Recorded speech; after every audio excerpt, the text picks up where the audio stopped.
it's purposeful that he's not as vocal or public or in your face. People don't know what's actually going on. Even if the facts show us a rebounding economy, if people don't feel it and see it themselves, they don't give anybody credit for it. And placing the blame on Americans instead of the president, CNN host Brian Stelter making excuses for President Biden's tanking favorability. Joe Concha, Fox News contributor, joins us now. Joe, is CNN that far removed from the news that they don't see what this administration has wrought on our country over the last 10 months? They don't see and feel it. I'm pretty sure that the American people, Todd, Carly, can see and feel this economy in terms of inflation, for example, right? Here are the facts, by the way. That's the Facts First Network. Here are actual numbers that you can't spin. You can't spin core inflation being at a 30-year high. People feel that. You can't spin that. Polls show anywhere from 70 to 90% of the country says that they are deeply concerned about inflation. You can't spin gas prices at its highest in nearly a decade. You go to the pump, it costs you $30 to fill your car. It's more like $50, $55 now in my case. You can't spin more than 2 million people crossing the border illegally. That's more than the combined populations of Washington, Boston, and Denver combined this year alone. You can't spin the fact that hundreds of Americans are still left behind in Afghanistan. These are the numbers. Those are the facts. Joe Biden isn't polling well, not because of bad press. What a ridiculous argument. He's polling poorly because he appears to be incompetent. His decisions on spending or foreign policy or immigration or education are profoundly out of touch with the American people, and they are letting this administration know it if you read poll after poll after poll. Yeah, well said. Joe, New York Attorney General Letitia James released some text messages yesterday that show that CNN anchor Chris Cuomo was heavily involved in the response to former Governor Andrew Cuomo's sexual harassment allegations, and even looked into intel on at least one of the accusers. On March 4th, he texted, "I have a lead on the wedding girl." The wedding girl is Anna Ruck, who accused Andrew Cuomo of trying to kiss her.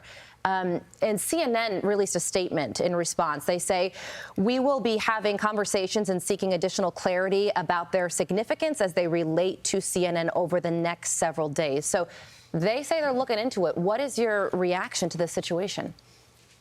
While they're looking into it, then this anchor should not sniff a microphone or a studio until that investigation, if it even is an investigation, is complete. Instead, you turn on CNN last night at 9 o'clock, and there's Chris Cuomo on the air. Of course, he didn't mention any of these text messages that were released at all and why he was a top trending topic on Twitter. It's as if, oh, there's nothing to see here. Don't worry about it. Again, the bias of omission, and when he is the news story now at this point. And look, anybody else in this situation, this would result in the worst kind of reprimand, probably an outright termination. But remember what news organization that we're dealing with here. This is the same one that allowed Jeffrey Toobin to go back on the air, that gave him a happy ending after he, became the Lone Ranger in front of female coworkers on a Zoom call, right? So if he could go back on, why shouldn't Cuomo, I guess? Why shouldn't he survive this?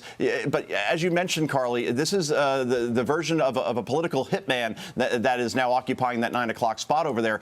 This guy sought to dig up dirt to discredit women who have credibly accused his brother governor, who's now the ex-governor, of sexual harassment and misconduct.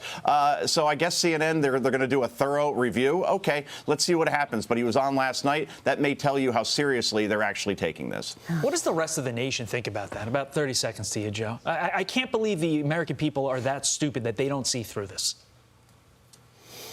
Oh, right at this point, friends and relatives are basically watching CNN. So it is a reflection on how the network is performing when they allow a person like this back on the air. I guess they see it in the sense where they're not seeing it. CNN's primetime is down something like 80%, Todd, since the beginning of the year. 8 in 10 viewers are now gone because it's not a news network when you support somebody like this who said he believed all women and then turned into a guy who tried to take out all women in terms of their accusations. I think it's pretty clear to the American people, guys. In a tough spot. All right, Joe Concha, thank you so much for joining us. Great topics this morning. Appreciate it. See you tomorrow.